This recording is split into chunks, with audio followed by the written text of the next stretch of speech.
Baik, selamat siang para pemirsa dan para pembaca surat kabar harian Timor Pos. Saat ini kami sedang berada di ruang pelatihan harian umum Timor Pos di Bebora Dili.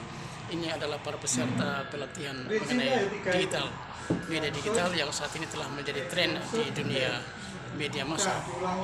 Bisa dilihat di sini ada pelatih kami dari Indonesia, Pak Dodo, sedang memberikan penjelasan tentang bagaimana caranya memproduksi berita-berita pendek dalam bentuk audio video, dan diharapkan setelah pelatihan ini selesai para peserta bisa memahami dan bisa mempraktikkan untuk kemudian dipublikasikan ke dalam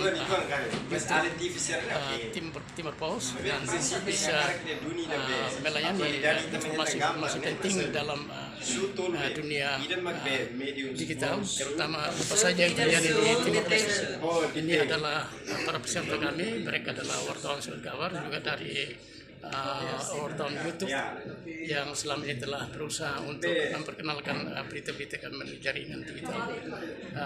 Platform YouTube ini akan menjadi andalan produksi berita dalam media massa ini di masa-masa yang akan datang. Kita terus berjuang untuk mencapai jumlah subscriber dan juga jumlah penonton yang banyak, dan diharapkan semua orang bisa mengakses berita lebih cepat, lebih baik, lebih aktual dari platform Timor Pos surat kabar online dan juga YouTube. Terima kasih. Ikuti terus perkembangan pelatihan hari ini dan juga besok sampai dengan hari Senin ke depan.